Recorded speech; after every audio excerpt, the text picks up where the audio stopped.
उद्घाटन कार्यक्रम में उपस्थित सभी उपस्थित बहनों और भाइयों एवं प्यारे बच्चों,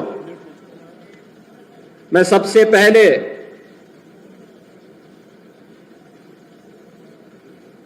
भारत गणराज्य के महामहिम उपराष्ट्रपति जी का आज गोरखपुर आगमन पर महायोगी गुरु गोरक्षनाथ की इस पावन धरती पर प्रदेश सरकार की ओर से, उत्तर प्रदेश वासियों की ओर से और खासतौर पर गोरखपुर वासियों की ओर से उनका हृदय से स्वागत करता हूं, अभिनंदन करता हूं। इस अवसर पर आदरणीय उपराष्ट्रपति जी के साथ में पधारे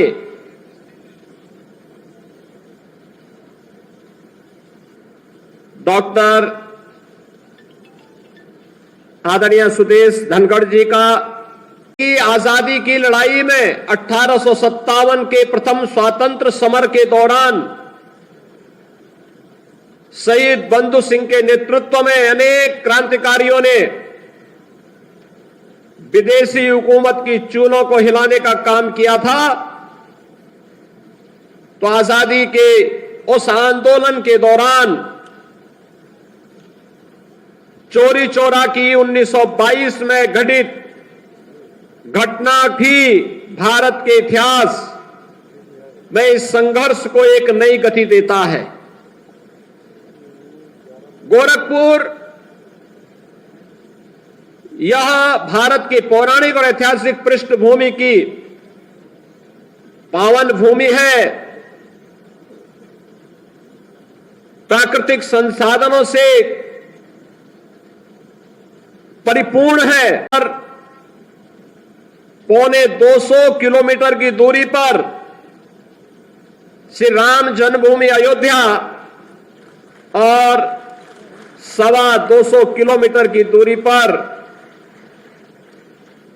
बाबा विश्वनाथ की पावन नगरी काशी या गोरखपुर को केंद्र में रख करके देखें तो ये दूरी गोरखपुर के अगल बगल के पावन स्थल हम सबका ध्यान आकर्षित करते हैं। पूर्वी उत्तर प्रदेश, पश्चिमी उत्तर बिहार और नेपाल की 3 करोड़ से अधिक की आबादी का शिक्षा का, स्वास्थ्य का,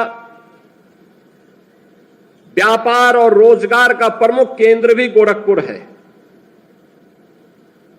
गोरखपुर आज नए भारत के विकास की यात्रा में आदरणीय प्रधानमंत्री जी की प्रेरणा और मार्गदर्शन में अपनी पौराणिक और ऐतिहासिक परंपरा को क्षुण्ण बनाए रखते हुए विकास की एक नई गति को आगे बढ़ा रहा है। यह जो कहना करने जा रहा है, इस दृष्टि से आज गोरखपुर वासियों को अपने देश के लोकप्रिय उपराष्ट्रपति जी के स्वागत का अवसर प्राप्त हुआ है। मैं इस अवसर पर उनकी कृपापूर्ण उपस्थिति जो आज गोरखपुर में हुई है, इसके लिए उत्तर प्रदेश की सरकार की ओर से,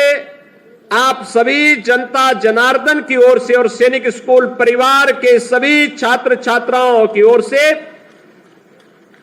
आदरणीय उपराष्ट्रपति जी का, आदरणीय श्रीमती उपराष्ट्रपति जी का हृदय से स्वागत करता हूं, अभिनंदन करता हूं। जैसा कि यह भी है कि जब शिक्षा के क्षेत्र में नए कार्यक्रम आगे बढ़ाने की दिशा में हम लोग आगे बढ़े हैं, मैं उपराष्ट्रपति जी के संज्ञान में इस बात को लाना चाहूंगा कि देश की आबादी का सबसे बड़ा राज्य होने के नाते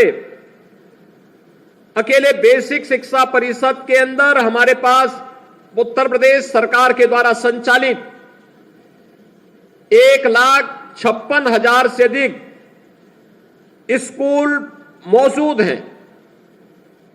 इन स्कूलों में 2017 के पहले बुनियादी सुविधाओं का अभाव देखा जाता था। हम लोगों ने 2017 में आने के बाद एक प्रयास प्रारंभ किया कि आखिर हर एक व्यक्ति, वह कम पढ़ा लिखा हो, ज्यादा पढ़ा लिखा हो, लेकिन हर एक व्यक्ति किसी न किसी स्कूल के साथ उसका संबंध रहता है। और अगर हम जन सहभागिता के माध्यम से ऑपरेशन कायाकल्प के एक अभियान को आगे बढ़ाएंगे और इन स्कूलों में बुनियादी सुविधाओं से इन्हें आच्छादित करेंगे, तो इसका लाभ न केवल बच्चों को प्राप्त होगा बल्कि बेसिक शिक्षा की एक बुनियादी आवश्यकताओं की हम पूर्ति करने में सफल होंगे। और मुझे बताते हुए प्रसन्नता है कि अब तक 1,34,000 से अधिक बेसिक शिक्षा परिषद के स्कूलों, अच्छा इनके पास बुनियादी सुविधाएं हो, इन सब से आच्छादित करके नई पीढ़ी को उत्तम शिक्षा प्राप्त हो सके, इसके लिए एक प्रयास प्रारंभ हुआ है। सैनिक स्कूल इसी परंपरा का एक नया महत्वपूर्ण हम लोगों का प्रकल्प है और हमारे लिए यह महत्वपूर्ण है कि देश का पहला सैनिक स्कूल 1960 में तत्कालीन मुख्यमंत्री डॉक्टर संपूर्णानंद जी ने 1960 में लखनऊ में स्थापित किया था। 1960 में पहला सैनिक स्कूल उत्तर प्रदेश में स्थापित होने के बाद 1961 में देश के अंदर तत्कालीन रक्षा मंत्री ने 5 नए सैनिक स्कूल प्रारंभ किया था। मैं देख रहा था कितनी रुचि से उन्होंने मुख्य भवन के साथ साथ शूटिंग रेंज और एक एक कार्य का अवलोकन किया और अपनी पुरानी स्मृतियों में खो गए। अपने छात्र जीवन में वे फिर से खो गए। कितना भावनात्मक क्षण वह था जब वह विद्यालय के मुख्य भवन का उद्घाटन करने के लिए गए, वहां के कैडेट्स से मिले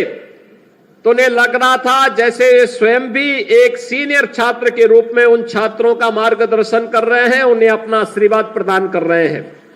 वो सचमुच हमारे लिए एक भावनात्मक क्षण था और इसीलिए हमारे लिए महत्वपूर्ण था कि सैनिक स्कूल का उद्घाटन कौन करे। तो मेरे मन में इस बात को आया, हमारे माध्यमिक शिक्षा विभाग के पर मुख्य सचिव ने भी मुझे इस बारे में बताया कि आदरणीय उपराष्ट्रपति जी सैनिक स्कूल के ही पुरातन छात्र हैं। 1962 से लेकर के 1969 तक चित्तौड़गढ़ सैनिक स्कूल के छात्र के रूप में उन्होंने वहां पर अपनी शिक्षा और दीक्षा ली और हर क्लास में प्रथम स्थान प्राप्त करके जीवन में अनेक चुनौतियों का सामना करते हुए आज वे भारत गणराज्य के उपराष्ट्रपति के रूप में भारत का मार्गदर्शन कर रहे हैं, एक नई दिशा दे रहे हैं वर्तमान पीढ़ी को आगे बढ़ने के लिए और नए भारत के निर्माण में अपने अनुभव का लाभ प्रदान कर रहे हैं। आज उनका मार्गदर्शन गोरखपुर के इस नवनिर्मित सैनिक